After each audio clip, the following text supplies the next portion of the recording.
మనం చదువుకున్నటువంటి ఈ భాగం లూకాసు వార్త 23వ అధ్యాయం 34వ వచనంలో మనం చూస్తాం. తండ్రి, వీరేం చేస్తున్నారో వీరెరుగరు కనుక వీరిని క్షమించు.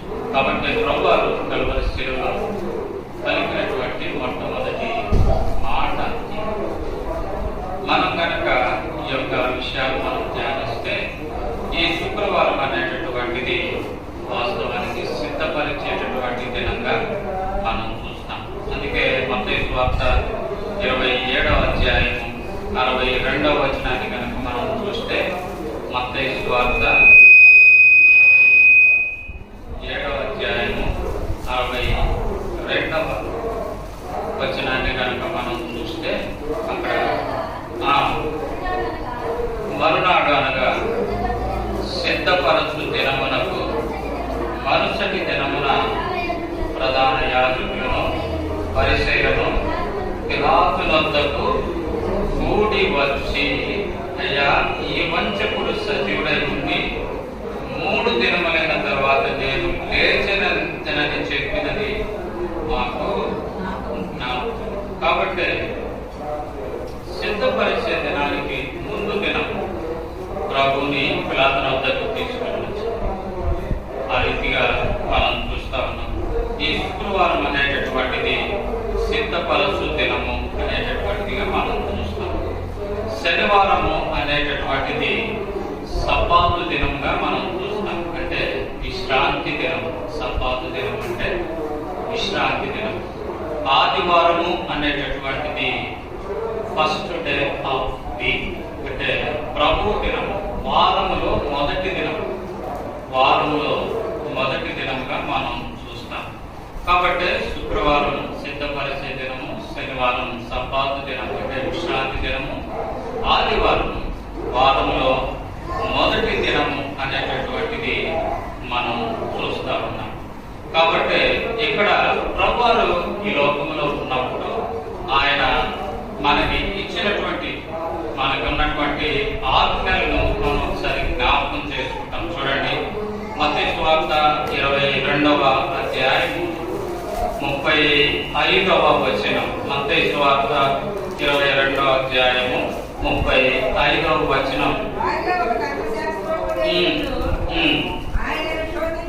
ఆయనను శోధించుటూ బోధకుడా, ధర్మశాస్త్రములలో ముఖ్యమైన ఆజ్ఞ ఏదని అడిగాను.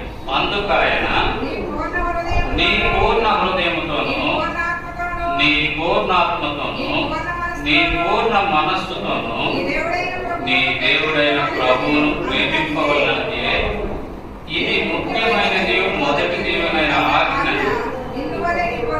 నిన్ను వలె నీ పొరుగు వారిని ప్రేమింపవలనని రెండవ దాని బట్టి. కాబట్టి మొదటిది ప్రభువుని ప్రేమించాలన్నా, రెండవ ఆజ్ఞ ఏంటంటే నిన్ను వలె నీ పొరుగు వారిని ప్రేమించు అని. అయితే యోహాను సువార్త 13వ అధ్యాయము 34వ వచనానికి వచ్చేటప్పటికి, యోహాను సువార్త 13వ అధ్యాయము 34వ వచనానికి వచ్చేటప్పటికి, మీరు ఒకరినొకరు ప్రేమింపవలనని మీకు క్రొత్త ఆజ్ఞ ఇస్తున్నాను. నేను మిమ్మల్ని ప్రేమించినట్టే మీరును ఒకరినొకరు ప్రేమింపవలను.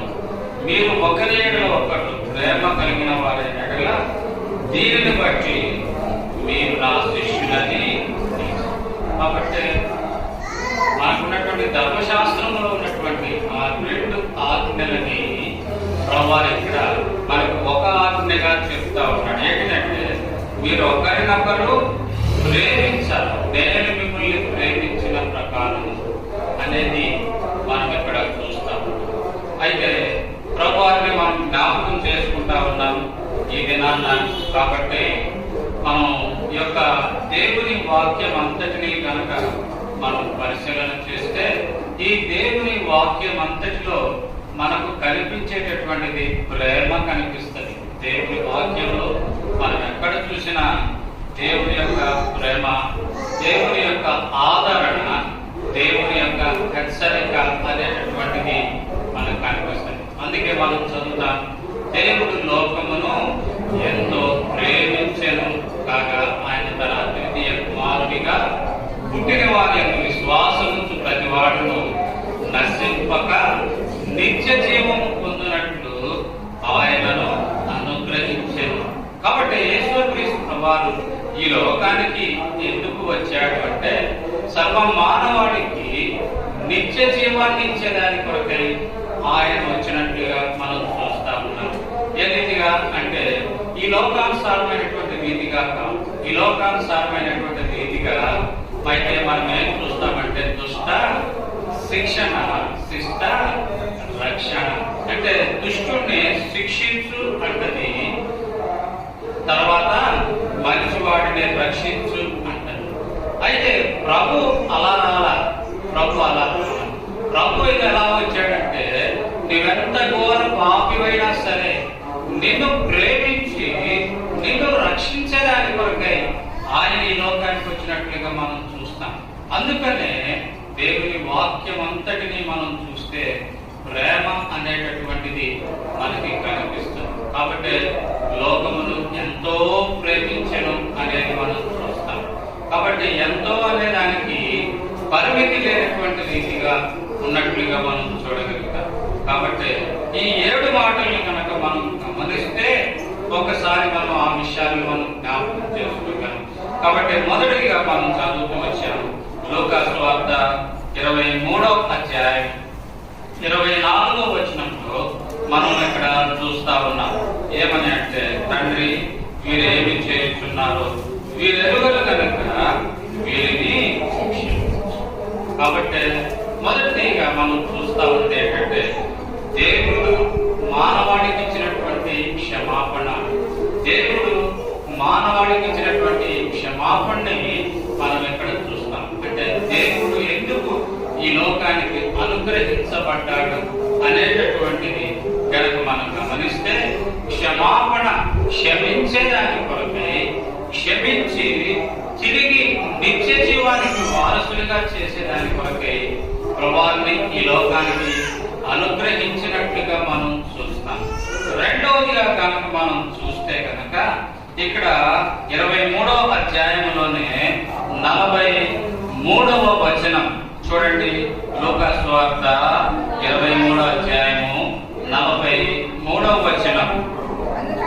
అందుకాయన వానితో, నేడు నీవు నాతో కూడా పరదైసులో ఉందువని నిశ్చయముగా నీతో చెప్పుచున్నానని. కాబట్టి మనం అక్కడ చూస్తాం యేసుక్రీస్తు ప్రభువుని సిలువేసినప్పుడు ఆ ప్రక్క ఈ ప్రక్క మరి దొంగల్ని కూడా సిలువేసినట్లుగా మనం చూస్తాం. దొంగలతో పాటు ప్రభువును సిలువేయబడినట్లుగా మనం చూస్తాం. అందుకే ఈ దొంగ మనం ఏమంటాడు అంటే 42వ వచనంలో ఆయనను చూచి, యేసు నీవు నీ రాజ్యములోనికి వచ్చినప్పుడు నన్ను జ్ఞాపకము చేసుకొనుము అని అన్న వెంటనే ప్రభువు అంటాడు, నేడు నీవు నాతో కూడా పరదైసులో ఉందువు అనేది మనం అక్కడ చూస్తా ఉన్నాం. అంటే దాని అర్థమేంటిది నేడు నీవు నాతో కూడా పరదైసులో ఉందు అంటే ఈ యొక్క శిలువ వేయబడినటువంటి ఆ దినాన్న కల్వరి శిలువలో తాను మరణించిన తర్వాత తాను ఎక్కడికి వెళ్ళబోతా ఉన్నాడు, తాను ఎక్కడ ఉండబోతా ఉన్నాడు అంటే పరదైసుకు వెళ్ళబోతా ఉన్నాడు, పరదైసులో ఉండబోతా ఉన్నాడు అనేది మనకు అక్కడ అర్థమవుతుంది.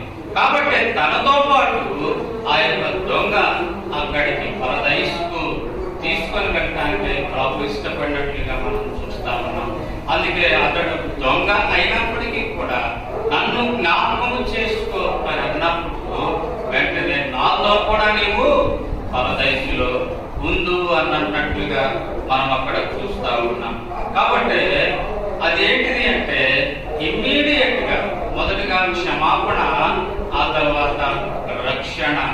లేదా దీనిని మనం ఏమనుకోవచ్చు అంటే మొదటి మాటని దేవుడిచ్చిన అనుగ్రహము అంటే, ఈ రెండవ మాట ఆశీర్వాదము, దేవుడిచ్చినటువంటి ఆశీర్వాదం. ఎలా ఆశీర్వాదం అయింది అంటే దొంగ అనేటటువంటి వాడు ఏం చేయబడాలా, చంపబడాలి. కానీ ఈ దొంగ అనేటటువంటి వాడు ఏమైంది అంటే పరదైసుకి వారసుడయ్యాడు. ఆ కారణం చేత అతడు ఆశీర్వాదం పొందినటువంటి స్థితిలోనికి అతడు వచ్చినట్లుగా మనం చూడగలుగుతా ఉన్నాం. మూడవదిగా కనుక మనం చూస్తే యోహాను సువార్త 19వ అధ్యాయంలో మనం చూడగలుగుతాం. మూడవ మాట యోహాను సువార్త 19వ అధ్యాయంలో 26వ వచనాన్ని కనుక మనం చూస్తే, యేసు తన తల్లియు తాను ప్రేమించిన శిష్యులను దగ్గర నిల్చుండుట చూచి, అమ్మా ఇదిగో నీ కుమారుడు అని తన తల్లితో చెప్పాను. తరువాత శిష్యులు చూచి, ఇదిగో నీ తల్లి అని చెప్పాను.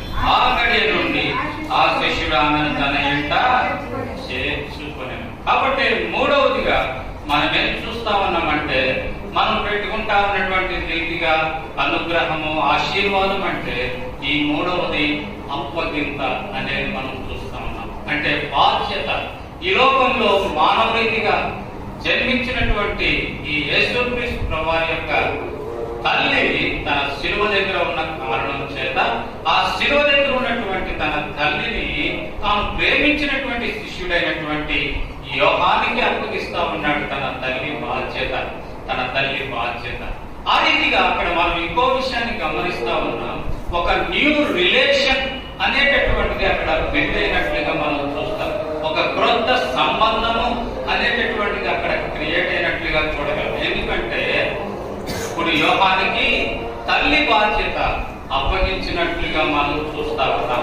కాబట్టి మనం బైబిల్ గ్రంథంలో కనుక మనం చూస్తే తల్లికి ఉన్నటువంటి ప్రాధాన్యత మరి ఎక్కడా లేనట్లుగా మనం చూస్తాం. అందుకే ఇక్కడ వ్రాయబడతా ఉంది, అమ్మా ఇదిగో నీ కుమారుడు. కాబట్టి యేసుక్రీస్తు ప్రభువు ఈ లోకంలో ఉన్నప్పుడు 7 పర్యాయాలు అమ్మా అని పిలిచినట్లుగా మనం చూడగలుగుతాం.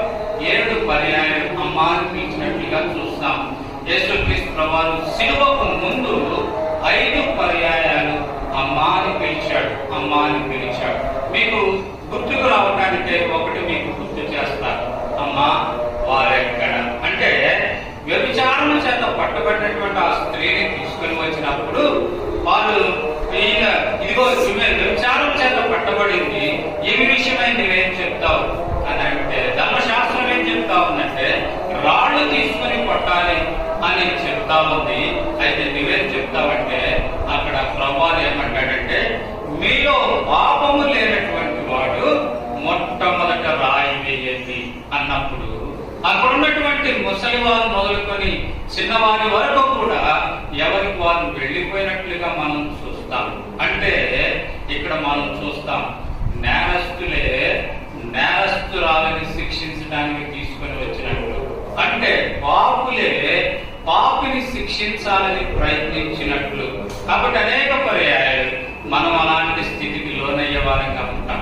అనేక పర్యాయాలు. అందుకే ప్రభు అంటా ఉన్నట్టు, నీ కంటిలో దూరం ఉంచుకొని ఎదుటివాని కంటిలో నలుసులు వెతుకుతావంటాడు. అంటే దాని అర్థం ఏంటిదంటే, నీవు దోషిగా ఉండి ఎదుటి వాటిని దోషి అంట. మనందరికీ తెలిసినటువంటి సామెత ఏంటి అంటే, దొంగే ఎదుటి వాడిని దొంగ అన్నట్టుగా. కాబట్టి ఇక్కడ ఏమంటాడంటే, ఆ సందర్భంలో ప్రభువారు అమ్మా వారెక్కడ అంటే ఆమె లేదు వెళ్ళిపోయేది. మౌనంగా ఉన్నప్పుడు ఆయన అన్న మాట ఏంటంటే, నేను కూడా నిన్ను శిక్షించను,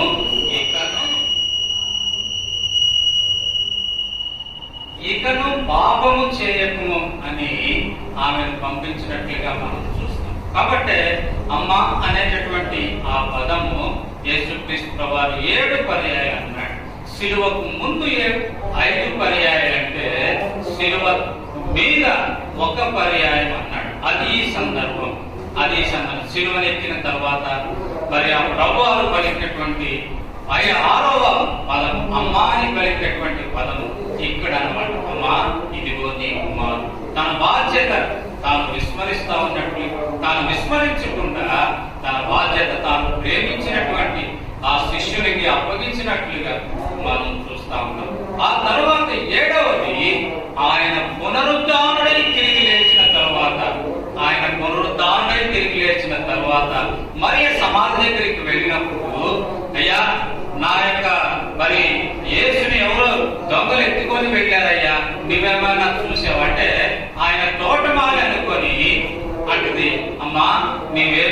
ఉన్నావంటే, అయ్యా నా ప్రభుని ఎవరో వెతుకొని వెళ్ళారు, నీవేమైనా చూచావా అంటే, ఆ తర్వాత అంటాడు మరియా అని పిలిచినప్పుడు రబ్బూని అంటది, బోధకుడా. కాబట్టి 7 పర్యాయాలు ప్రభువు ఈ లోకంలో ఉన్నప్పుడు అమ్మా అని పిలిచినట్లుగా మనం చూస్తాం. ఆ కారణం చేత ఇక్కడ మనం ఒక మాట నేను చెప్పాలని ఆశపడతా ఉన్నాను.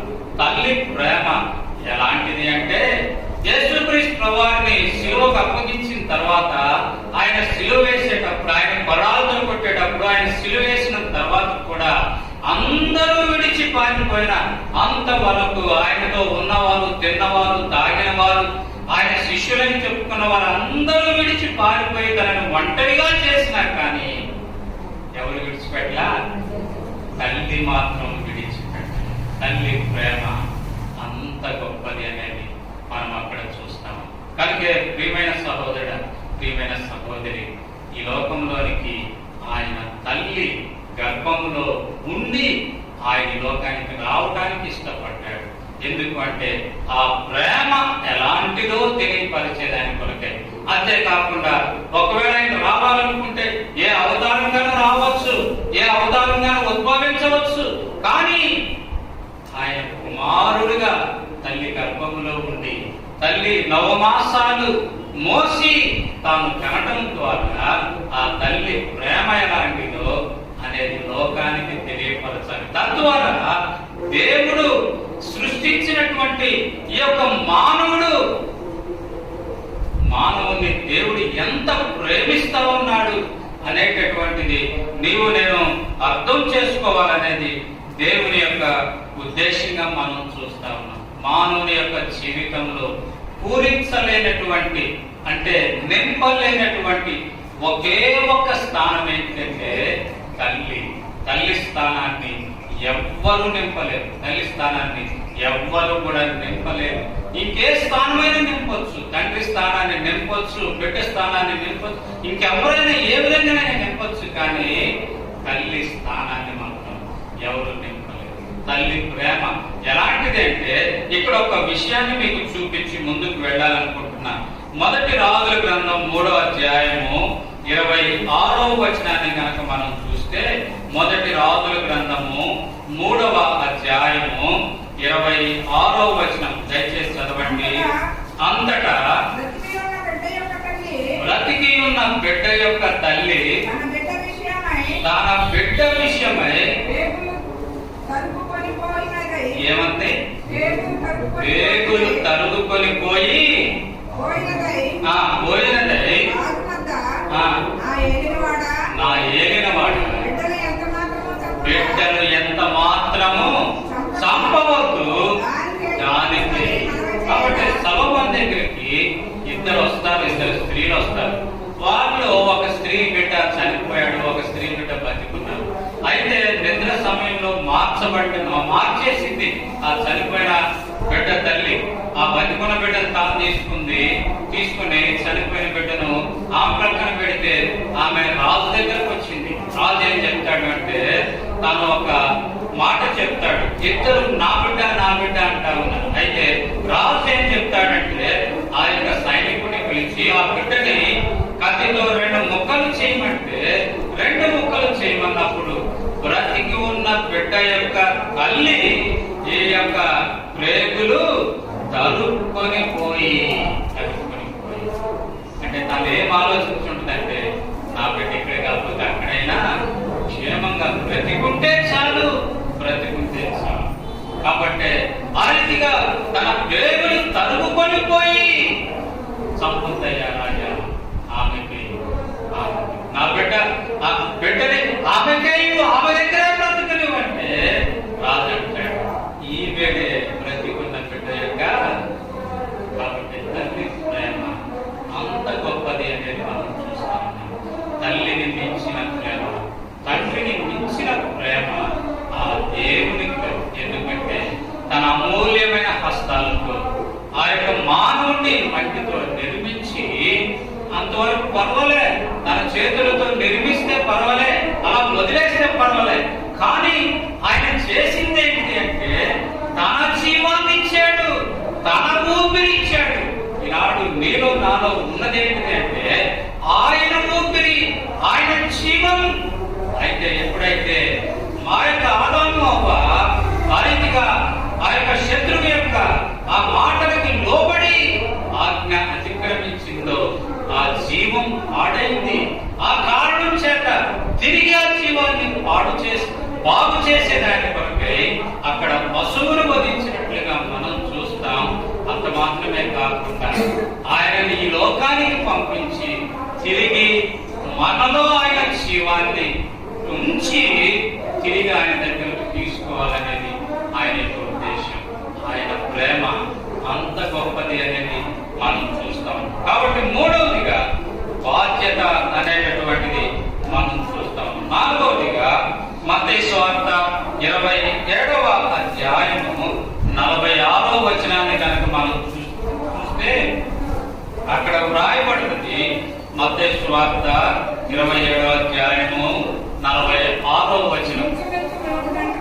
ఇంచుమించు 3 గంటలకు యేసు ఏలీ ఏలీ లామా సబక్తాని బిగ్గరగా కేక వేసి ఆ మాటకు నా దేవా నా దేవా నన్నెందుకు చేయి విడిచితివి అని అర్థం. కాబట్టి నాలుగవది ఏంటిదంటే ఏలీ ఏలీ లామా సబక్తాని కేక వేస్తే అక్కడ ఉన్న వారందరూ అనుకున్నారు ఏలియన్ పిలుస్తా ఉన్నాడేమో, ఒకవేళ ఏలియా వస్తాడేమో చూద్దామని అనుకున్నారు. కానీ దానికి అర్థం ఏంటిదంటే నా దేవా నన్నెందుకు చెయ్యి విడిచావు. బైబిల్ గ్రంథంలో యేసుక్రీస్తు వారు ఎప్పుడైనా కానీ నా దేవా అన్నాడు, నా తండ్రి అన్నాడు. నా తండ్రి చిత్తం, నా తండ్రి పంపితే నా తండ్రి చిత్తాన్ని నెరవేర్చడానికి నేను వచ్చాను అన్నాడు. అయితే ఎందుకు ఇక్కడ నా దేవా అనాల్సి వచ్చిందంటే అందుకే మనం అంత ముందు చూస్తాం, తండ్రి నీ చిత్తమైతే ఈ గిన్నె నా యొద్ద నుండి తొలగించు, అయినను నీ చిత్తమే. కాబట్టి ఆ గిన్నె అనేటటువంటిది మానవుని యొక్క సర్వ పాపాలతో నింపబడి అది ఆయన మీద మోపబడిన కారణం చేత ఆ యొక్క తండ్రి చేయి విడిచినట్లుగా మనం చూస్తా ఉన్నాం. ఎందుకు కారణం ఏంటంటే ఆయన పరిశుద్ధుడైన దేవుడు, ఆయన పరిశుద్ధుడు. కాబట్టి ఎప్పుడైతే ఈయన మీద పాపము నింపబడిందో, ఈయన మీద పాపము మోపబడిందో ఆ బంధం అనేటటువంటిది తెగిపోయింది. ఆ కారణం చేత నన్నెందుకు చేయి విడిచావు అనేటటువంటి మాట అక్కడ ప్రభువు పలికినట్లుగా మనం చూస్తాము. దానికి 4వ మాటని ప్రభువు యొక్క ఆవేదనగా మనం చెప్పుకోవచ్చు. కాబట్టి మొదటి మాట అనుగ్రహం అయితే, 2వ మాట ఆశీర్వాదం, 3వ మాట అప్పగింత, 4వదిగా అనుగ్రహము ఆ ఆవేదన అనేటటువంటిది మనం చూస్తా ఉన్నాం. 5వ మాటగా మనం చూస్తే యోహాను సువార్త 19వ అధ్యాయం 28వ వచనాన్ని కనుక మనం చూస్తే అటు తరువాత సమస్తమును సమాప్తమైనదని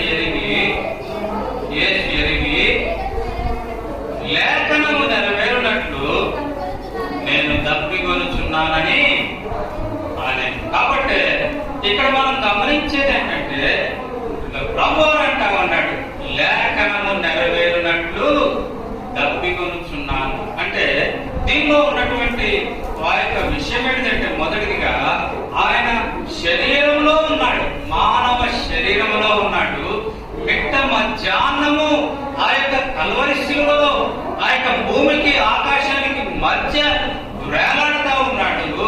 అంత మాత్రమే కాదు, కొరడాల చేత కొట్టబడ్డాడు. ఆ యొక్క ముండ్ల కిరీటం పెట్టబడింది.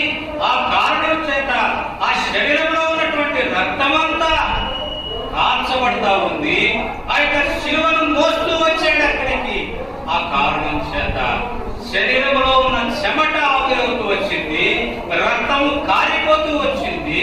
శరీరంలో ఉన్నటువంటి ఆ నీటి స్థానం తగ్గిపోయిన ఆ కారణం చేత మానవ శరీరాన్ని బట్టి ఆయన దాహము దప్పిక అవుతుంది అని చెప్పినట్లుగా మనం చూస్తాం. అందుకే మనం కొంత సమయం పరిగెత్తామనుకోండి, లేదా ఏదైనా కష్టపడి పని చేసామనుకోండి, చెమట కారిన తర్వాత మనం ఏమంటాం, కొంచెం దాహం ఇవ్వండి, కొంచెం దాహం. ఎందుకంటే మానవుని శరీరంలో ఎక్కువ శాతం నీటితోనే నింపబడి ఉంటుంది కనుక ఆ రీతిగా సుమారుగా 70% మానవ శరీరంలో ఉన్నదంతా నీటితోనే నింపబడుతుంది. ఆ కారణం చేత వెళ్ళి బయటికి చెమట రూపేణ మరోనిగా వెళ్ళినటువంటి ఆ నీటి స్థానంలో మరలా నీటిని శరీరానికి నింపాలి. కనుకనే ఆ కారణం చేత ఆయన నీటిని అడిగినట్లుగా మనం చూస్తాము. రెండవది అక్కడ మనం గమనిస్తే కనుక అక్కడ మనం చదువుకున్నటువంటి మాట ఉంది ఏంటంటే లేఖనములు నెరవేరునట్టు. కాబట్టి ప్రభువారు ఈ యొక్క 7 మాటలు కూడా లేదా ప్రభువారు ఈ లోకంలో జన్మించింది మొదలు తిరిగి పునరుద్ధరణయ్యే పర్యంతము కూడా ఆయన ప్రతి లేఖనాన్ని అంటే ప్రతి ప్రవచనాన్ని ఆయన నెరవేరుస్తూ వచ్చినట్లుగా మనం చూస్తా ఉన్నాం. ఆ ప్రవచనం యొక్క నెరవేర్పు ప్రకారము ఆయన దప్పిక అడిగినట్లుగా మనం చూస్తా ఉన్నాం. మూడవదిగా మనం అక్కడ చూస్తా ఉన్నాం. మూడవదిగా ఏంటంటే మనము నీవు నేను ఆ జీవజలపు ఊట పొందాలని ఆయన దప్పిక అడిగినట్లుగా మనం చూస్తాం. అందుకే ఆ యొక్క స్త్రీ ఆ యొక్క బావి దగ్గరికి వచ్చి సమరయ స్త్రీ బావి దగ్గరికి వచ్చినప్పుడు అక్కడ అంటాడు, నీవు నా మాట వింటే నీలో నుండి జీవజలపు ఊటలు బయలుదేరులో. అక్కడ కూడా అంటాడు కదా, అమ్మా అని పిలుస్తాడు అక్కడ కూడా కదా. కనుకనే మనం అక్కడ చూస్తా ఉన్నాం. కాబట్టి నీ నా జీవితాల్లో కూడా జీవజలపు ఊటలు కావాలని అడిగినట్లుగా. అయితే అంతకంటే కూడా ఇక్కడ మనం గమనించగలిగినటువంటిది ఎన్నో గొప్ప ముఖ్యమైనటువంటి విషయాలు మనం చూడగలిగితే కనుక ఈయన దప్పికొన్నాడు అన్నటువంటి ఈయన ఎవరు అంటే మనం చూడగలుగుతాం. బండను మోసేకి చెప్తాడు, బండను కొట్టు అని. బండ కొడితే ఏమైంది? లక్షల మందికి నీరు వచ్చింది, లక్షల మందికి నీరు వచ్చింది. నీటినిచ్చినటువంటి వాడు ఆయన. అంతేకాదు సముద్రం మీద వెళ్తా ఉన్నప్పుడు తుఫాను వస్తే తుఫానును ఆపినవాడు ఆయన, సముద్రాన్ని అణిచిన వాడు ఆయన. అంతేకాదు యోహాను సువార్త 2వ అధ్యాయంలో కనుక మనం చూస్తే ఆ యొక్క మరి నీరు ద్రాక్షారసంగా మార్చబడింది అనేది మనం అక్కడ చూస్తా ఉన్నాం. అంటే ఏ నీటిని అయితే తాను సృష్టిస్తూ వచ్చాడు, ఏ నీటి మీద అయితే తాను అధికారం చెలాయిస్తూ వచ్చాడు, ఏ నీటినైతే తాను మారుస్తూ వచ్చాడు, ఆ నీటికి అధిపతి అయినటువంటి ఆయన దప్పికొనుచున్నాడు అన్నట్టుగా మనం చూడాలి. కనుక ప్రియమైన సహోదరుడు, ప్రియమైన సహోదరి, ఆయన దప్పికొన్నాడు. కారణం ఏంటంటే నీ నా దప్పిక తీర్చేవాడు, నీ నా దప్పిక తీర్చేవాడు. తర్వాత మనం చూస్తాం. తర్వాత 5వదిగా మనం దప్పికొనటం అనేది మనం అక్కడ చూస్తా ఉన్నాం. దానికి మనం ఆకలి అనేది పేరు పెట్టుకోవచ్చు. 6వదిగా కనుక మనం చూస్తే ఈ యొక్క యోహాను సువార్త 19వ అధ్యాయంలోనే 30వ వచనం. యోహాను సువార్త 19వ అధ్యాయము 30వ వచనం. కాబట్టి యేసు ఆ చిలక పుచ్చుకొని సమాప్తమైనదని చెప్పి తల వంచి ప్రాణము, కాబట్టి సమాప్తమైనది అని చెప్పి అంటే తాను వచ్చినటువంటి ఆ పని ముగించబడింది అని. ఎప్పుడు మనం పని ముగించబడింది అని చెప్పగలం, పని అయిపోయింది అని ఎప్పుడు చెప్పగలం అంటే ఆ పని నిజముగా కంప్లీట్ అయిన. ఉదాహరణకి మనకి తెలిసినటువంటి రీతిలో నేను చెప్తాను. ఉదాహరణకి మీరు ఒక 10 ఎకరాల పొలం మీరు తీసుకున్నారు, కోతకి 10 ఎకరాల పొలం తీసుకున్న తర్వాత పొలానికి వెళ్ళారు కొయ్యటానికి వెళ్ళిన తర్వాత సాయంకాలం అయింది, 4 ఎకరాలు 5 ఎకరాలు పోసిన తర్వాత అప్పుడు వచ్చి యజమానికి అయిపోయింది అని అంటారా? పొలం యజమాని అయిపోయింది అంటారా? లేదు, అనలేదు. ఎందుకు? కారణం అంటే ఇంకా 10 మిగిలి ఉంది. ఆ కారణం చేత అయిపోయింది అని చెప్పలేదు. తర్వాత వెళ్ళి ఆ మిగిలిన పని పూర్తి చేసుకున్న తర్వాత మాత్రమే సమాప్తమైందయా, నీ పని పొలమంతా కోసేసాము, పూర్తయిపోయింది అని చెప్పగలరు. అదే రీతిగా యేసుక్రీస్తు ప్రభువారు ఏ రీతిగా అయితే యోహాను సువార్త 10వ అధ్యాయంలో తండ్రి చేత అభిషేకించబడి ఈ లోకానికి వచ్చి తాను నెరవేర్చాల్సినటువంటి కార్యం అంతటినీ కూడా నెరవేర్చి అప్పుడు తాను చెప్తా ఉన్నాడు. ఏమని అంటే సమాప్తమైనది అని చెప్తా ఉన్నాడు. అందుకే పౌలు గారు కూడా అనగలిగాడు. ఏమనంటే నా పరుగు కడముట్టించి నా విశ్వాసాన్ని కాపాడుకుంటుంది, నా కొరకు జీవ కిరీటం ఉంచబడింది. కాబట్టి ఎప్పుడైతే మన గురి, మన గమ్యం మనం చేరుకుంటామో అప్పుడు మనం సమాప్తమైనది, ది ఎండ్ అనేది మనం చెప్పగలుగుతాం కదా. చాలా మందికి తెలుసు. ఈ సందర్భంలో మనం చూస్తాం, ఒక సినిమాకి వెళ్ళిన తర్వాత చివరిలో ది ఎండ్ అనేది వేస్తారు. ఏంటి అంటే అది అయిపోయింది అని అర్థం, ఇక మీరు వెళ్ళొచ్చు అని అర్థం కదా. కాబట్టి ఎప్పుడైతే మన పని, ఉదాహరణకి ఇంకా మనం చూసుకోవాలంటే మన ఇంటికి ఒక అతిథి వచ్చాడు, భోజనం సిద్ధపరుస్తాము, భోజనం వండుతా ఉన్నప్పుడు అమ్మ నాకు ఆకలిగా ఉందంటే కొంచెం వెయిట్ చేయ, కొంచెం వెయిట్, ఇది ఉడుకుతా ఉంది, ఉడికిన తర్వాత చక్కగా కంచం వేస్తాము, భోజనం వడ్డిస్తాము, దగ్గరుండి కొసరి వడ్డించి అతడు తినేంత వరకు కదా. కాబట్టి ఎప్పుడైతే ఆ వంట పూర్తవుతుందో అప్పుడు మాత్రమే వడ్డించగలం. కాబట్టి ప్రభువు లోకానికి వచ్చిన ఉద్దేశం ఏంటంటే పాపంతో నింపబడి ఉన్నటువంటి ఈ లోకానికి రక్షణ ఇవ్వాలి. రక్షణ ఇవ్వాలి అంటే మనం చూస్తాం కదా. మనం ఏమేమి చూస్తామంటే ఈ పాపము నుండి మానవునికి రక్షణ ఇవ్వాలంటే బలి అవసరమై ఉన్నట్లుగా మనం చూస్తాం. ఎప్పుడైతే ఆయన బలి పశువుగా ఆ యొక్క కల్వరి శిలువలో ఎక్కి తన యొక్క చివరి గడియ మరణం, తన ప్రాణం పెడుతూ ఇక ప్రాణాన్ని విడిచే సమయంలో ఆయన అన్నాడు సమాప్తమైనది అని, తను వచ్చిన పని ముగించబడింది అని తాను పలికినట్లుగా మనం అక్కడ చూడగలుగుతా ఉన్నాం. చివరిగా 7వదిగా కనుక మనం చూస్తే అక్కడ లూకాసు వార్త 23వ అధ్యాయం 46వ వచనం 7వదిగా కనుక మనం చూస్తే లూకాసు వార్త, అప్పుడు యేసు గొప్ప శబ్దముతో కేక వేసి, తండ్రి నీ చేతికి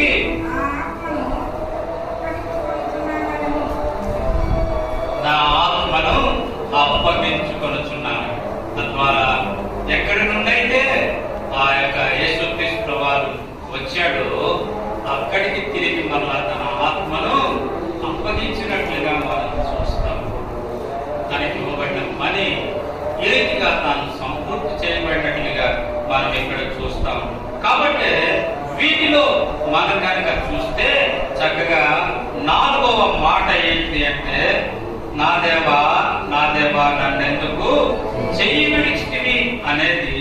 తర్వాత 6వ మాట సమాప్తమైనది.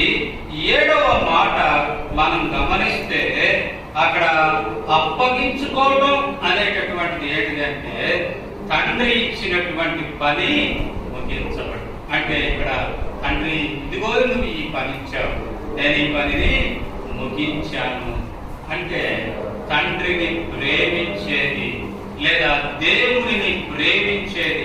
అంటే నేను మీకు ముందు చెప్పాను, ముందే చూపించాను. ఏంటిది? నీ దేవుడైన యెహోవాను నీ పూర్ణ హృదయంతోనూ, పూర్ణాత్మతోనూ, పూర్ణ వివేకముతోనూ ప్రేమించాలి. ఆ ప్రేమ అనేటటువంటిది ఈ 3 మాటల్లో కనపరిచినట్లుగా మనం చూడగలుగుతా ఉన్నాం.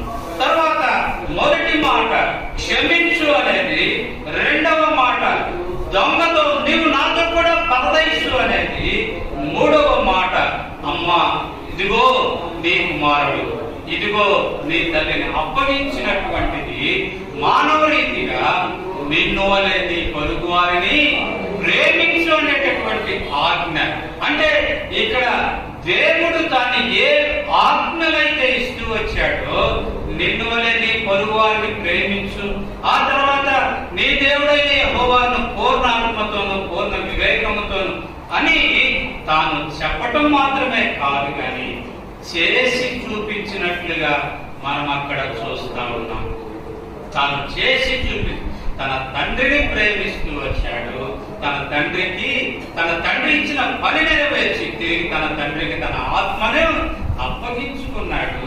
అదే రీతిగా తాను తన పొరుగు వారిని అంటే ఈ లోకమంతటిని ప్రేమించాడు. రెండవది దొంగను ప్రేమించాడు. మూడవదిగా బాధ్యతలు అప్పగించాడు. అక్కడ తన ప్రేమ అనేది కనపడుతుంది. పొరుగు వారి యొక్క మనం చూపించే ఆ ప్రేమ అనేటటువంటిది కనబడతా ఉన్నట్లుగా మనం చూస్తా ఉన్నాం. మూడవదిగా మనం అక్కడ కనుక గమనిస్తే ఐదవది ఏంటంటే దప్పికొనుచున్నాను అనేటటువంటి మాట. తాను శరీరంలో ఉన్నాడు కనుక తనను తాను ప్రేమించుకునేది. కాబట్టి తనని తాను ప్రేమించుకోవటం చూస్తా ఉన్నాం. తన తండ్రిని ప్రేమించుకోవడం అంటే దేవుడిని ప్రేమించుకొని చూస్తా ఉన్నాం. పొరుగు వారిని ప్రేమించడం అనేది చూస్తాం. అది ప్రాముఖ్యమైనది. ఈ యొక్క మంచి శుక్రవారం ఉద్దేశం ఏంటిదంటే దేవుడు ఏ ఆజ్ఞలైతే ఇస్తూ వచ్చాడో ఆ ఆజ్ఞల యొక్క నెరవేర్పు బట్టి ఈ శుక్రవారానికి మంచి శుక్రవారం అనేటువంటి పేరు వచ్చినట్లుగా మనం ఇక్కడ చూడగలుగుతా ఉన్నాం. అయితే ఈ 7 మాటల గురించి మనం పూర్తిగా చూడలేము, కానీ ఒక్క మాట కొన్ని విషయాలు మనం చూసి ముగించుకోవడానికి మనం ప్రయత్నిస్తాం. దానిలో మొదటిది ఏంటి అంటే మనం ఇప్పుడు చదువుకుంటూ వచ్చాం. తండ్రి మీరేమి చేయుచున్నారో మీరెరుగరు కనుక వీరిని క్షమించుము అని చెప్పినట్లుగా మనం అక్కడ చూస్తా ఉన్నాం. వీరిని క్షమించు. కాబట్టి ఇక్కడ మనం చూస్తాం క్షమించటము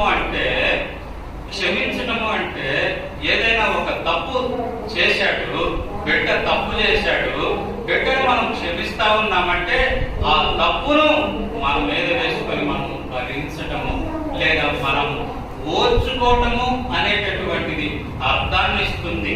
ఆ బిడ్డ చేసిన తప్పుని మనం ఓర్చుకోవటము లేదా భరించటము. లేదా రెండవ అర్థం ఏంటంటే క్షమించటము అంటే సరే అంటే మరిచిపోవటము లేదా విడిచిపెట్టటము అంటే ఇక జ్ఞాపకము చేసుకోకుండా ఉండటం.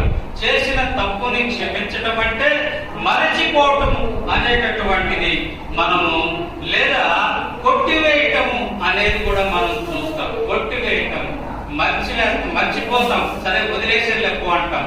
లేదా కొన్నిసార్లు మనం ఏం చేస్తామంటే మానవ నైజం కదండి, ఏమవుతుంది సర్లే అంటాం, కానీ మరలా ఏదైనా సందర్భం వచ్చినప్పుడు మరలా ఏం చేస్తాం, దాని ప్రస్తావన తీసుకుని వస్తాం. అందుకే క్షమించటము అంటే మూడవ అర్థం ఏంటంటే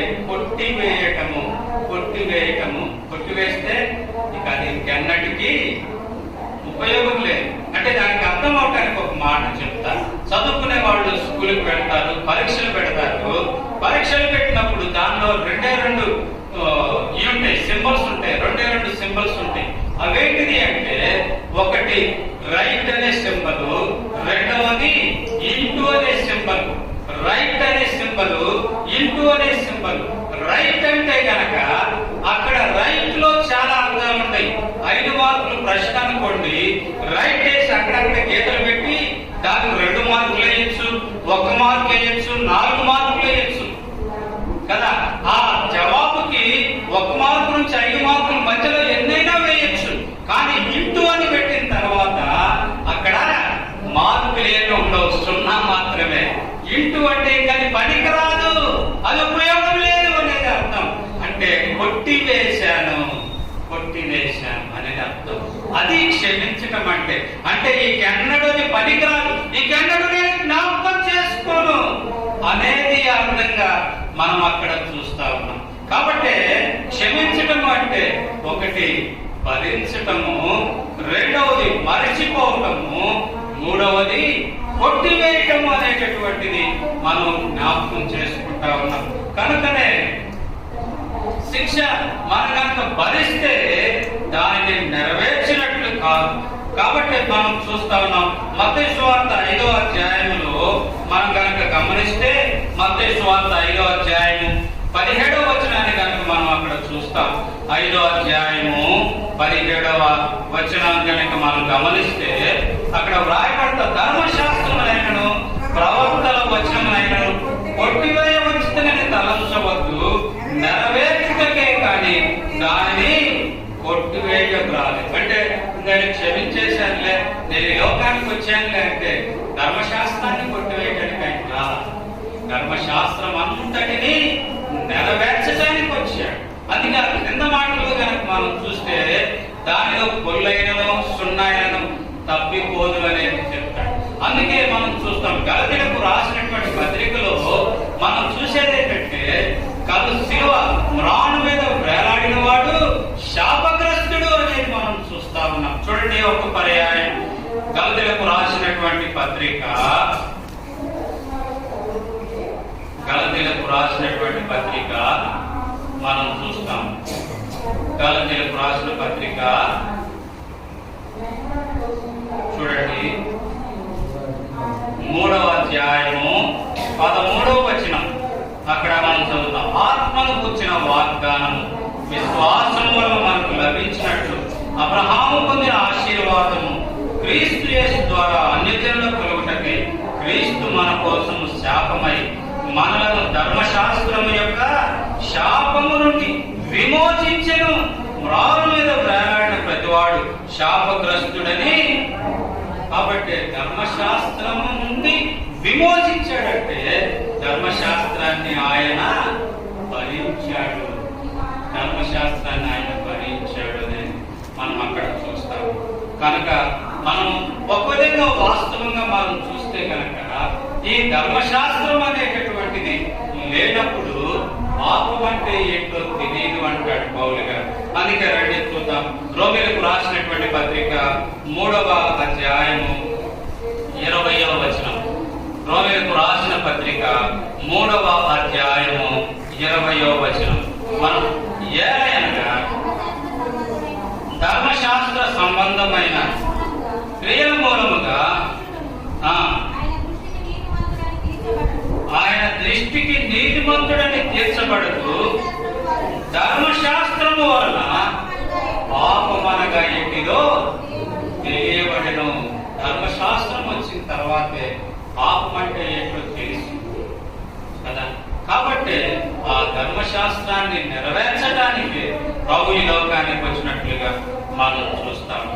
కాబట్టి ఆయన మన కోసమే ఆ యొక్క శాపగ్రాహి ఆ యొక్క కల్వరి శిలువలో బలి ఆ ధర్మశాస్త్రాన్ని నెరవేర్చడం ద్వారా ఆయన మన జీవితాలకి క్షమాపణ అనుగ్రహించినట్లుగా మనం చూస్తాము. అందుకే మత్తయి సువార్త 5వ అధ్యాయం 44వ వచనాన్ని కనుక మనం చూస్తే అక్కడ మరొక మాట మనం చూడగలం. నేను మీతో చెప్పినదేమనగా పరలోకమందున్న మీ తండ్రికి కుమారులై ఉన్నట్లు మీ శత్రువులను ప్రేమించుడి. కాబట్టి ఆయన లోకానికి వచ్చిన ఉద్దేశం అది ధర్మశాస్త్రాన్ని నెరవేర్చడం. ధర్మశాస్త్రంలో మొదటిది ఏంటంటే నీ దేవుణ్ణి ప్రేమించు అనేది, రెండవది ఏంటంటే నీ పొరుగువారిని ప్రేమించు అనేది. కాబట్టి ఇక్కడ చెప్తా ఉన్నాడు ఏమనంటే నీ శత్రువుని ప్రేమించు అంటా ఉన్నాడు అనేది మనం చూస్తాం. అంతేకాకుండా ఇంకొక మాట అంటా ఉన్నాడు రోమీయులకు రాసిన పత్రిక 12వ అధ్యాయము 17వ వచనం. రోమీయులకు రాసిన పత్రిక 12వ అధ్యాయము 17వ వచనాన్ని కనుక మనం చదివితే కీడుకు ప్రతి కీడవనికి నీ చేయవద్దు, మనుషులందరి దృష్టికి ఆలోచన కలిగిన 19వ వచనం వీలాగా మీకు మీరే బాగా తీర్చుకోవద్దు అనేది మనం అక్కడ చూస్తాం కదా. కీడుకు ప్రతి కీడు చేయవద్దు, పగ తీర్చుకోవద్దు. ఎందుకంటే పగ తీర్చుకోవటం నాకు అప్పగించండి. కాబట్టి ఈ ధర్మశాస్త్రంలో ఉన్నటువంటి రెండవది నిన్ను వలె నీ పొరుగు వారిని ప్రేమించు అంటా ఉన్నట్లుగా మనం చూస్తా ఉన్నాం. అందుకే మనం చూస్తా ఉన్నాం ఆ యొక్క విడుదల, ఆ యొక్క విమోచన అంటే ఏంటంటే కొలసీలకు రాసిన పత్రిక 1వ అధ్యాయం 13వ వచనం, 14వ వచనం. కొలసీలకు రాసిన మొదటి పత్రిక 13వ అధ్యాయం 14వ వచనం. అక్కడ ఆయన మనలను అంధకార సంబంధమైన అధికారము నుండి విడుదల చేసి తాను ప్రేమించిన రాజ్య నివాసులుగా అది క్షమాపణ. కాబట్టి అంధకార సంబంధమైన లేదా మనం చూస్తాం ఈ లోక సంబంధమైన ప్రతి దాని నుండి ఆయన మనల్ని విడుదల కలిగించి, అందుకే ఇక్కడ కూడా మనం చూస్తాం ఎఫెసీయులకు రాసినటువంటి మొదటి పత్రిక 4వ వచనం. ఎఫెసీయులకు రాసిన పత్రిక మొదటి అధ్యాయము 4వ వచనం. ఎట్లనగా ఆ ప్రియుని యందు తాను ఉచితముగా మనకు అనుగ్రహించిన కలుగునట్లు తన చిత్త ప్రకారమైన దయా సంకల్పము చొప్పున యేసుక్రీస్తు ద్వారా నిర్ణయించుకొని ఉండవల్లని జగత్తు పునాది వేయబడక మునిపే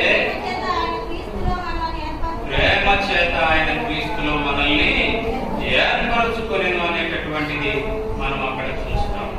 ఆయన ఏర్పరచుకోవటం అంటే మన జీవితాలకు ఆయన క్షమాపణ అనుగ్రహించటం. అందుకే మనం మత్తయి సువార్త 28వ అధ్యాయం 26వ అధ్యాయం 28వ వచనంలో కనుక మనం గమనిస్తే, మత్తయి సువార్త 26వ అధ్యాయము 28వ వచనాన్ని కనుక మనం గమనిస్తే అక్కడ వ్రాయబడతా ఉంది, ఇది నా రక్తము అనగా పాప క్షమాపణ నిమిత్తము అనేకుల కొరకు చిందింపబడుచున్న నిబంధన రక్తము. కాబట్టి కలువరి శిలువలో ఆయన రక్తం కాల్చడం ద్వారా, ఆ రక్తంలో మనం వారం వెంబడి వారం పాల్పొందులు పొందడం ద్వారా ఆ క్షమాపణలో నీవు నేను పాలిభాగస్తులు అవుతా ఉన్నాం. అంటే వ్యక్తిగతంగా నీవు నేను క్షమాపణ పొందుతా ఉన్నాం. అదే సమయంలో నిన్ను వలె నీ పొరుగు వారిని ప్రేమించు అనేటువంటి ఆజ్ఞలో కూడా నీవు నేను భాగస్థులం అవుతా ఉన్నాం అనేది మనం గమనించాం. కాబట్టి ప్రతి ఆదివారం వాళ్ళలో పాలుపొంపులు పొందటంలో ఉన్న ఉద్దేశ్యం అది అనేది మనం గమనిస్తా ఉన్నాం. కాబట్టి ఆయన ఎలాంటి వాడు అనేది కనుక మనం చూస్తే 2-3 మాటలు చూసుకుని మనం ముగించుకోవడానికి ప్రయత్నం చేద్దాం. ఆయన ఎలాంటి వాడంటే కీర్తన గ్రంథము 130వ అధ్యాయము 4వ వచనం. ఆయనను జనులు నీ యందు భయభక్తులు నిలుపునట్లు ఆయన దగ్గర ఏం దొరుకుతుందట, క్షమాపణ దొరుకుతుంది అనేటువంటిది మనం చూస్తాం. అక్కడే ఇంకా కింద ఆ అధ్యాయంలోనే ఇంకా 2 దొరుకుతున్నాయి అని చెప్పేసి వ్రాయబడతా ఉంది. ఏంటిది? క్షమాపణ దొరికింది, 2వది కృప దొరుకుతుంది, 3వది విమోచన దొరుకుతుంది అనేది మనం చూస్తాం. కాబట్టి ఆయన దగ్గర ఏం దొరుకుతుంది అంటే క్షమాపణ. ఎలా అంటే కృప ద్వారా, ఎలా అంటే విమోచన ద్వారా. మనం ఆయన చేసిన విమోచన కార్యం ద్వారా మనకి క్షమాపణ దొరుకుతుంది అనేది మనం చూస్తాము. కాబట్టి ఆయన ఎవరు అంటే క్షమాపణ కలిగినటువంటి వాడు అనేది మనం చూస్తాం. అంత మాత్రమే కాకుండా మనం కనుక చూస్తే చూడండి, మనం చూస్తే కీర్తన గ్రంథమే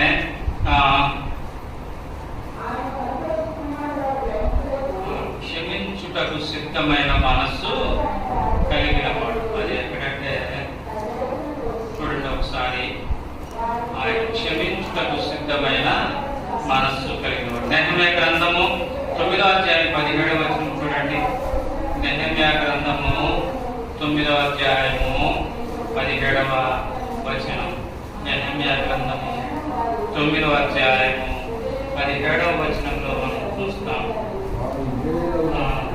చివరిలో మనం చూస్తాం చూడండి 17వ వచనంలో, అయితే నీవు క్షమించుటకు సిద్ధమైన దేవుడవు, దయా వాత్సల్యతలు గలవాడవు, దీర్ఘశాంతమును బహు కృపయు గలవాడవై ఉండి వారిని విసర్జించలేవు. ఆయన క్షమాపణ కలిగినవాడు. రెండవది క్షమించుటకు సిద్ధమైన మనస్సు కలిగినటువంటి వాడు అనేటటువంటిది మనం చూస్తాం. అట్టి ఆ ప్రభు కుమారుడిగా ఈ లోకానికి వచ్చినట్లుగా మనం చూస్తా ఉన్నాం.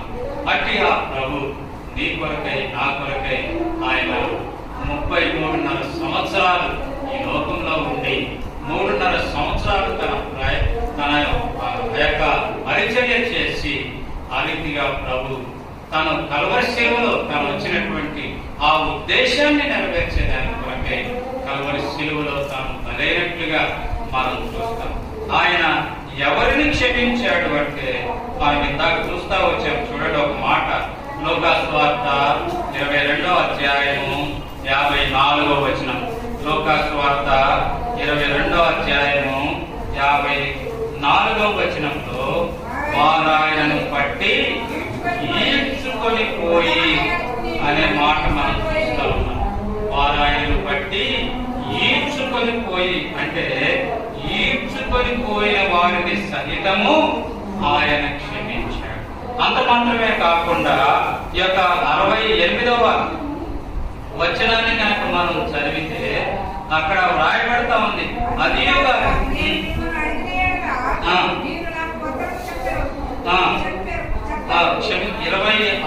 అధ్యాయము 68వ వచనం. మత్తయి సువార్త 26వ అధ్యాయము 68వ వచనం చదువుమా. మత్తయి సువార్త 26వ అధ్యాయము 68వ వచనం. కొందరు ఆయనను అరచేతులతో కొట్టి నీవు కొట్టిన వాడెవడో ప్రవచింపుమనిరి అనేది మనం అక్కడ చూస్తా ఉన్నాం. 27వ అధ్యాయము 26వ వచనం. 27వ అధ్యాయము అప్పుడు అతడు వారు కోరినట్లు బరబ్బను విడుదల చేసి యేసును కొరడాలతో కొట్టించి యేసును కొరడాలతో కొట్టించడానికి అప్పగించినట్లుగా మనం అక్కడ చూస్తా ఉన్నాం. 30వ వచనం.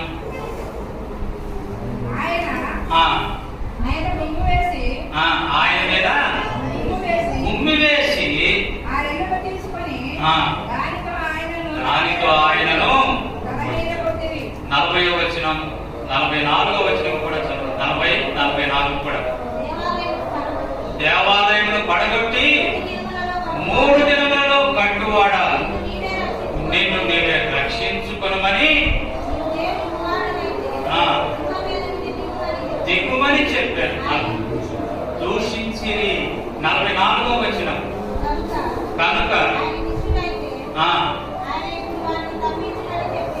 ఆయనకు దేవునికి ఇష్టడైతే ఆయనే తప్పిస్తాడు. కాబట్టి ఆయన ఎవరిని క్షమించాడు అంటే మనం చూస్తాం. ఆయన ఈడ్చుకొని పోయిన వారిని ఆయన క్షమించాడు. ఆయన మీద ఉమ్మి వేసిన వారిని ఆయన క్షమించాడు. ఆయన గుద్దిన వారిని క్షమించాడు. తర్వాత ఆయనను కొరడాలతో కొట్టిన వారిని క్షమించాడు. ఆయన్ని రెల్లుతో కొట్టిన వారిని క్షమించాడు. ఆ రీతిగా ఆయనకి సిలువల ముళ్ళ కిరీటం పెట్టిన వారిని క్షమించాడు. ఆయనను నిందించిన వారిని దూషించిన వారిని క్షమించినట్లుగా మనం చూస్తాం. అంత మాత్రమే కాకుండా పిలాతు అడుగుతాడు, ఈయన ఎందుకు నాకు ఏ దోషము కనపడలేదు, ఈయన నేను విడుదల చేస్తానంటే వారు ఏమంటారంటే లేదు లేదు సిలువై సిలువై మరింత బిగ్గరగా అడుగుతారు. అంటే సిలువకి అప్పగించిన వారిని సైతం ఆయన క్షమించినట్లుగా మనం చూస్తా ఉన్నాం. అందుకే పోయిన వారం మనం చూసుంటారు కదా. పోయిన వారం ఏం చేశారంటే ఇదే ప్రజలు ఆయనను గాడిద మీద ఎక్కించి హోసన్నా హోసన్నా ఊరేగించారు. ఊరేగించినటువంటి ఆజనులే అంటే మేలు పొందినటువంటి ఆజనులే, ఉపకారం పొందినటువంటి ఆజనులే ఏం చేస్తా ఉన్నారంటే సిలువై అన్నట్లుగా ఆయన మీద ఉమ్మి వేసినట్లుగా ఆయనను కొరడాలతో కొట్టినట్లుగా మనం చూస్తా ఉన్నాం. ఎంత భయంకరమైనటువంటి విషయం, ఎంత భయంకరమైనటువంటి విషయం. అందుకనే ప్రియమైన సహోదరుడు, ప్రియమైన సహోదరి, క్షమించుట అంటే కొంత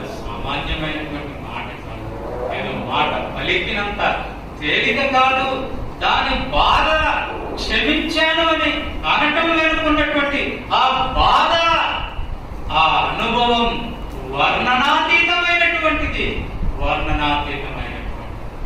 ఎంత వేదన, ఎంత బాధ దిగమింగి అంటారు కదా, చాలా పర్యాయాలు అంటారు. బాధను దిగమింగేది బ్రదర్, బాధను దిగమింగి. కాబట్టి క్షమించడం అంటే అంత సామాన్యమైన విషయం. కనుకనే ప్రభువారు ఆ కలువరి శిలువలో తండ్రి మీరే చేయించున్నారు, మీరు ఎరుగలు కనుక మీరేనే వాళ్ళు ఎరగడానికి. ఆయన కొడతా ఉన్నది వారు ఎరగరా, ఆయన గుమ్మేస్తా ఉన్నది ఎరగరా. ఎందుకు? అంతకు ముందే కదా వాళ్ళు ఎన్నో మేలు పొందారు, ఎన్నో ఉపకారాలు పొందారే. అన్ని పొంది కూడా సిలువై అన్నారే, ఉమ్మేశారే. మన మీద ఉమ్మేస్తే వచ్చారంట. అమ్మ చెప్తుంది, నాకు గుర్తులేదు, ఆయన సేవకుడు ఎవరో ఒక ఆయన ఉన్నాడంట. మున్నంగిలో ఒక సహోదరి ఉందంట. మున్నంగిలో ఒక సహోదరి దేవుడు నమ్మిందంట. అరవిందం గారు అనుకుంటారు బహుశా. మున్నంగిలో ఒక సహోదరి దేవుడు నమ్మితే ఆమెమో దేవుడు నమ్మింది, భర్త ఏమో దేవుడు నమ్మదు. బహుశా అరవిందం గారు లాజరస్ గారు ఎవరు ఆయన. సరే, ఆ భర్త పొలానికి వెళ్ళినప్పుడు ఈయన వెళ్ళేవాడంట. వెళ్ళి 4 దేవుడి మాటలు చెప్పి వచ్చేవాడంట. ఒక్కోసారి ఈయనున్నప్పుడు ఆయన వచ్చి తిట్టేవాడంట, ఈయనున్నప్పుడే వచ్చి తిడతా ఉండేవాడంట. ఆమెను విపరీతంగా కొడతా ఉండేవాడంట. ఒకసారి ఇలాగే మరి వెళ్ళాడంట. వెళ్ళిన తర్వాత ఆయన పొలంకి వెళ్ళాడు. మధ్యాహ్నం అయింది, భోజనం సమయం అయింది. ఆయనకి భోజనం పెడతా ఉందంట. భోజనం పెడితే ఆయన భోజనం తింటా ఉన్నాడంట. భోజనం తింటా ఉన్నప్పుడు ఆయన వచ్చాడంట యజమాని, ఆ యొక్క భర్త, ఆమె భర్త వచ్చాడంట. వచ్చి చూసి ఆమెను తిట్టి, ఎన్నిసార్లు చెప్పండి బుద్ధి లేదంటే ఆయన ఇంటికి రాని ఏంటంటే రానిచ్చావు, మళ్ళా పైగా ఈ రోజు భోజనం కూడా పెడతా ఉన్నావని కాండ్రిచ్చి గుమ్ము ఆ భోజనంలో పూసాడంట. కాండ్రిచ్చి ఆ భోజనంలో గుమ్ము పూస్తే ఆ సేవకుడు, ఆ దైవజనుడు ఆ గుమ్మిని కూడా కలుపుకొని ఆ రీతిగానే తినేశాడంట. తినేసి ఆయన ప్రార్థన చేసి ఇంటికి వచ్చాడంట. ఆ మాది కాండ్రిచ్చి ఉమ్మేసినటువంటిది ఆయన తినటం ఆ యొక్క భర్తకి హృదయాన్ని కదిలించిందంట. అదే ఏంటి దేవుని ప్రేమ అంటే ఇలాంటిదా? నేను ఇంతకాలం ద్వేషించేనే, దూషించేనే, కొట్టేనే అని ఆయన తెల్లారి 2 బస్తాలు బియ్యం మరకేసి పంపించాడంట. ఆయన అన్నాడంట సరదాగా, ఇట్లా ఆయన 2 బస్తాలు వేసి పంపించాడనుకుంటే ఇంకో 2-3 సార్లు బియ్యమని ఇవ్వండి కదా అన్నాడు. అంటే దేవుని ప్రేమ, అంటే దేవుని క్షమాపణ అనేటటువంటిది అంత గొప్పది అనేది మనం చూస్తాం. అందుకే ఒక కాలంలో దైవజనులు ఎంతగా శిక్షించినా, ఎంతగా కొట్టినా, ఎంతగా అవమానించినా వారిని క్షమిస్తా వచ్చారు. ఆ కారణం చేతే ప్రభు ప్రేమ లోకంకి వెల్లడయింది. లోకములో ఒకరి నుండి ఒకరికి ఆ క్షమాపణ పాకింది. ఆ యొక్క ప్రేమ వెల్లడై ఈనాడు అనేకులు ఆ ప్రభు యొక్క ప్రేమలోనికి రాగలుగుతా ఉన్నారు. కాబట్టి మన ముందు జరిగినటువంటి సంఘటన, మనకు తెలిసినటువంటి సంఘటన కూడా మనకు తెలిసి ఏంటి అంటే, ఒరిస్సాలో గ్రహం స్టైన్స్ అనేటువంటి ఆయన కుష్ఠరోగుల మధ్య ఎవరు అంటుకోవటానికి కూడా ఇష్టపడినటువంటి వారు. ఒకవేళ కుష్ఠరోగి అంటే మనకు తెలుసు, చేతులు తినేసి, కాళ్ళు తినేసి, ముఖం సరిగా లేకుండా ముక్కు తినేసి వికారమైనటువంటి రోగంతో ఉండేవాళ్ళు మన ఇంటికి వస్తేనే మనం వారికి ఏం చేస్తాం, ఒకవేళ అమ్మా ఏదైనా ఇవ్వండి అంటే చెయ్యి తెచ్చి పెట్టి వారికి ఏదో ఇవ్వడానికి ప్రయత్నం చేస్తాం. అలాంటి వారి మధ్య ఆయన పరిచర్య చేయడానికి వస్తే కొంతమంది ముష్కరులైన వారు అర్ధరాత్రి వేళ ఆయనను, చిన్న బిడ్డలను ఆ వ్యానులో తగలబెట్టినటువంటి విషయం మనందరికీ తెలిసిందే. మన కళ్ళ ముందు జరిగినటువంటి విషయమే, అయితే అతని భార్య గ్లాడిస్ స్టైన్స్ ఏమన్నా తెలుసా, నేను వారిని క్షమిస్తాను, అదే నీవు నేనైతే ఏమంటాం కదా, సహజంగా మనమైతే ఏమంటాం, వాడి చావు, ఎవడు నా భర్తని నా బిడ్డని చంపాడో వాడి చావు నేను కళ్ళ చూసేంత వరకు అనే మాట మనం వాడతాం. కానీ గ్లాడిస్ టైమ్స్ ఏమనంటే వారిని నేను క్షమిస్తా ఉన్నాను, వారిని విడుదల. అందుకే మనం చూస్తాం దేవుని వాక్యంలో అపోస్తలుల కార్యాల్లో స్టెఫెన్ను చంపినప్పుడు కూడా ఆయన పలికినటువంటి మాట, తండ్రి వారిని క్షమించాలి. కనుకనే క్షమాపణ అంటే అంత సామాన్యమైనటువంటిది కాదు, మనం పలికే అంత తేలికైనటువంటి పదము కాదు. క్షమాపణ అంటే గుండె లోతులలో నుంచి రావాలి, ఎంతో భరించాలి, ఆ నొప్పి భరించాలా, మాననటువంటి గాయాన్ని మరచిపోవాలా. అది క్షమాపణ అంటే, కనుకనే ప్రభువారు తనను ఎవరు హింసించాలో దూషించాలో వారి గురించి అంటా ఉన్నాడు, తండ్రి వీరేమి చేస్తున్నారు, మీరు ఎలుగలు కనుక వీరిని క్షమించు. కనుకనే ఈనాడు నీవు నేను చేయాల్సిన పని ఏంటిదంటే, రండి చూద్దాం. మత్తయి సువార్త 6వ అధ్యాయం 14వ వచనం ముగించుకోవడానికి ప్రయత్నం చేద్దాం. మత్తయి సువార్త 6వ అధ్యాయం 14వ వచనం మనం చదువు. మనుషుల అపరాధములను మీరు క్షమించిన యెడల పరలోకపు తండ్రియు మీ అపరాధములను. కాబట్టి ప్రభు ఏ క్షమాపణతో అయితే మనల్ని క్షమించి తన బిడ్డలుగా మనల్ని చేసుకుంటూ వచ్చాడు, అదే క్షమాపణ మనం మన ఇతరుల వలె మనం క్షమించగలిగిన వారిగా మనం ఉన్నప్పుడే దేవుని ప్రేమ ఎలాంటిది అనేది మనం ఇతరులకు కనపరచగలుగుతాం, మన ఇతరులకు చూపించగలుగుతాం. మన ఇతరుల యొక్క ప్రభు క్రీస్తు ప్రేమని వెల్లడిపరచగలిగిన వారిగా. అందుకే ప్రభు గురించి వ్రాయబడిన మాట ఏంటంటే మొదటి యోహాను పత్రికలో ఆయన ఏదైతే ఈయన ప్రేమ స్వరూపి అని వ్రాయబడి, ఆయన స్వరూపం ఎలాంటిదంట, ప్రేమకు ఒక రూపం వేస్తే ఎలా ఉంటది అంటే ఆయనకు లాగా ఉంటుంది. ప్రేమకు ఒక రూపం కదా. మనకు ఒక పేరు, నా పేరు ఇమ్మానుయేలు అంటే ఎలా ఉంటాడు, ఇదిగో ఇట్లా ఉంటాడు అనేది ఒక గుర్తుంది. అదే ప్రేమ అంటే ఎట్లా ఉంటుందంటే అదిగో ఆయనకు లాగా ఉంటుంది. అదే ప్రేమ ఆ కల్వరి శిలువలో చూపించాడయ్యా, క్షమించి ఆ ప్రేమను చూపించాడయ్యా, కనుక ప్రియమైన సహోదరుడు, ఆ ప్రేమ, ఆ క్షమ ఈనాడు నీవు నేను కలిగి ఉంటా ఉన్నాము. లేకపోతే ఆ ప్రేమకు వెలుపట మన ముందు ద్వేషము, అసూయ, కక్ష, అపరాధాలతో మనం ఉంటా ఉన్నాము. మనం సమీక్ష చేసుకుంటాం.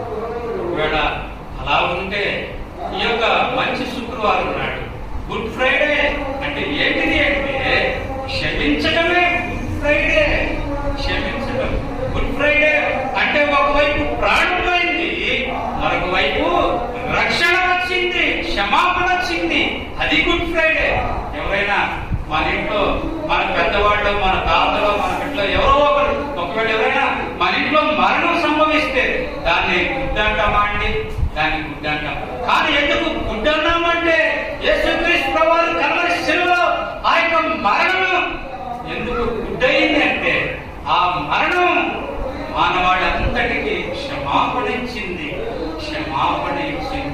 రెండవదిగా తండ్రి ఉద్దేశాన్ని నెరవేర్చింది. మూడవదిగా ఆ యొక్క పరలోకపు తండ్రి దగ్గరకు నీవు నేను తిరిగి ప్రవేశించేదాని కొరకై నిత్య జీవాన్ని ఇచ్చింది. నాలుగవదిగా ఎవరి ద్వారా అయితే మరణం ఈ లోకానికి వచ్చిందో ఆ సాతాను యొక్క తల చితక కొట్టబడింది అనేది మనం గ్రహిస్తాం. ఆ కారణం చేత ఇది పూర్తయింది, శుక్రవారం జరిగింది కాబట్టి గుడ్ ఫ్రైడే అయింది అనేది మనం ఇక్కడ గమనిస్తాం. అంటే సిద్ధపరిచేటటువంటి దినం ఈ కనుక ఈ గుడ్ ఫ్రైడే నీ జీవితంలో మంచి శుక్రవారంగా నిలిచిపోవాలి అంటే ఆ ప్రేమను నీవు కలిగి ఉండాలి, ఆ క్షమాపణ అట్టి కృప ప్రభు చేయమని కనపరుచుకుంటాక.